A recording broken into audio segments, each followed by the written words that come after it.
One of the most difficult things I've experienced dealing with complications with friendships is unrequited love in the way where it starts out as a friendship.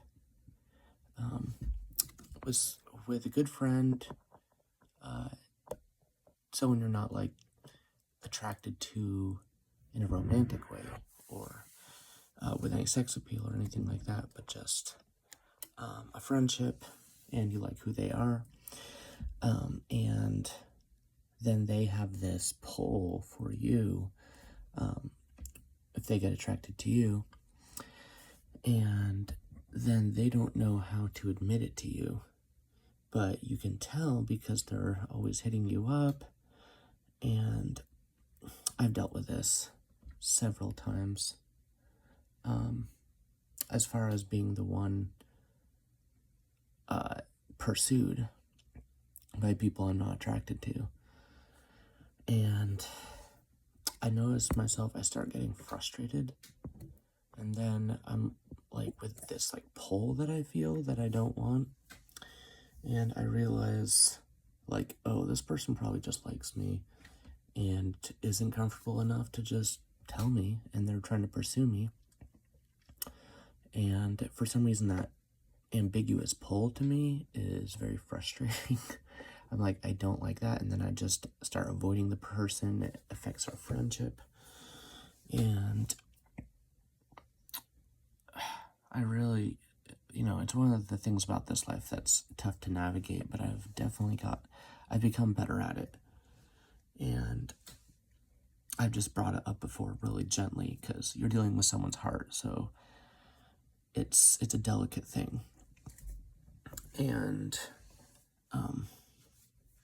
it's interesting because when I've been pursued before, or when I pursued others, and I got to that point where I was like hitting them up to hang out and whatnot and get to know them better, and they just kept putting me off, I just gave up. I was like, there's nothing there. But some people, they just don't like realize that, and so they keep pursuing because it's more of a selfish thing. It's for them, and they think that they can convince you otherwise. This has happened so many times, and it's got to the point where it's become just downright depressing when it happens. And unlike a lot of people,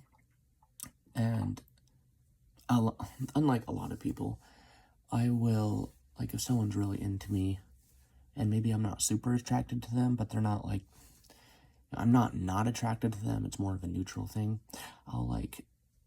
and they ask me if I'm interested in, like, a sexual experience, and I'll usually allow it, at least for a one-time thing, because it's special when someone has that.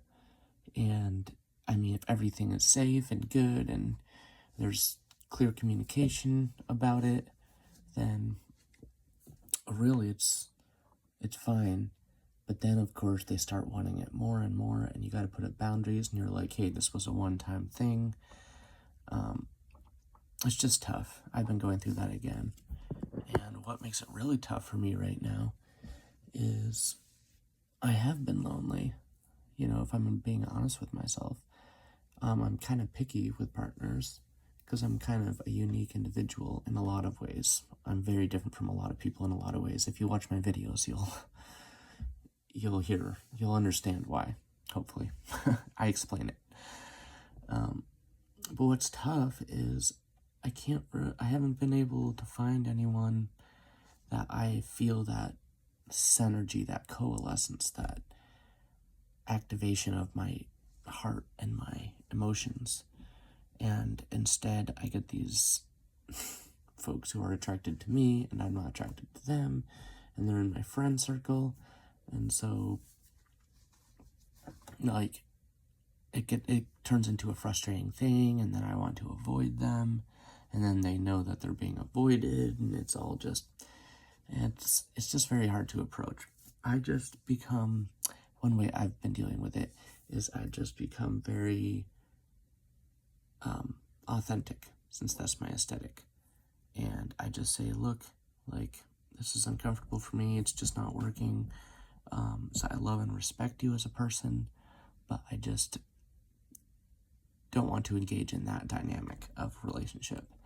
And honesty is the best thing. That's how I've avoided burning a lot of bridges and just causing a stink, as I've seen other folks do quite a bit.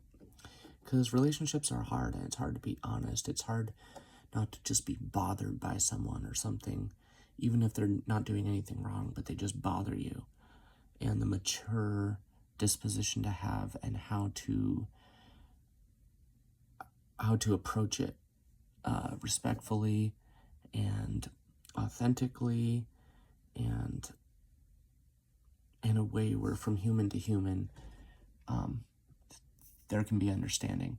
And yeah, maybe after that you'll need to spend some time apart because it's too weird for the other person who likes you to see you. I mean, I've been in the other person's shoes, and usually I'm able to just leave it in a platonic place and be okay with that. Like, I give up early. If someone doesn't reciprocate, I'm like, if like, it's like, it's not gonna be that kind of friendship. It's gonna be platonic, and that's fine. I can accept that. It's just so rare that like anyone that I've hit up even wants to like have maybe a fun, intimate encounter with me, even just once.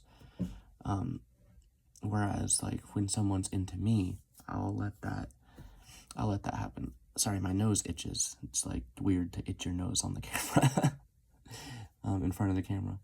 But yeah, there's just not a whole lot of reciprocation, I think, for a lot of people, and it really makes for a challenging experience.